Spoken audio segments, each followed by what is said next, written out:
Great, so now let's talk about diagnostic testing.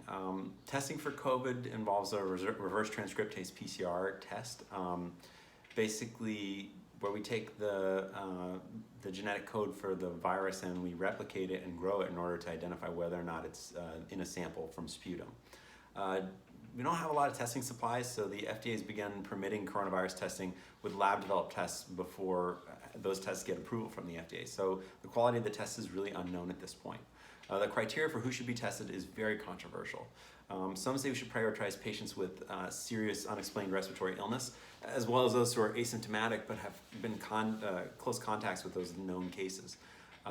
Because of the incubation period, people are saying that a negative result doesn't necessarily rule out infection, particularly in patients with a known exposure, and a positive result, or in an otherwise healthy patient that doesn't require medical attention but does need isolation.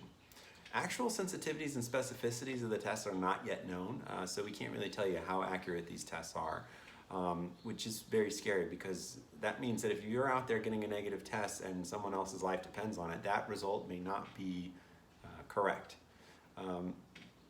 The tests for antibodies, which I think are the most important tests because that's going to show whether or not you had it and have an immune response to it, are not yet available widely, but they're working on them for dissemination across the country.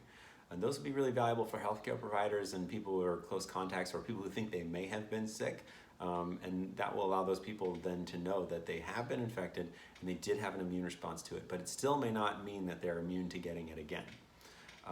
Nasopharyngeal testing may have very limited sensitivity. The swabs that you're seeing where people put it in their nose, in 1,000 cases from 200 patients, 1,000 samples from 200 patients with COVID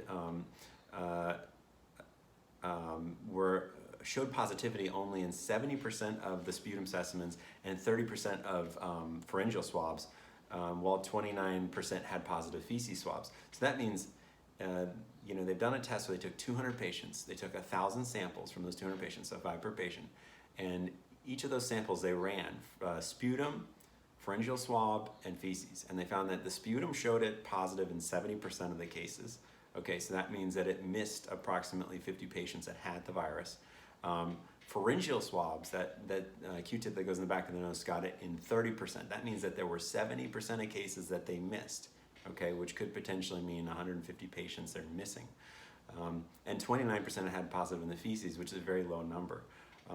This analysis was conducted in China, this study, early on in the epidemic. So testing may have gotten better at this point, and methods may be better at detecting, especially the nasopharyngeal swab, which I'm hopeful for. But this again shows you the importance of understanding that tests alone are not the way to diagnose coronavirus. Clinical symptoms with a positive test can help differentiate and identify corona.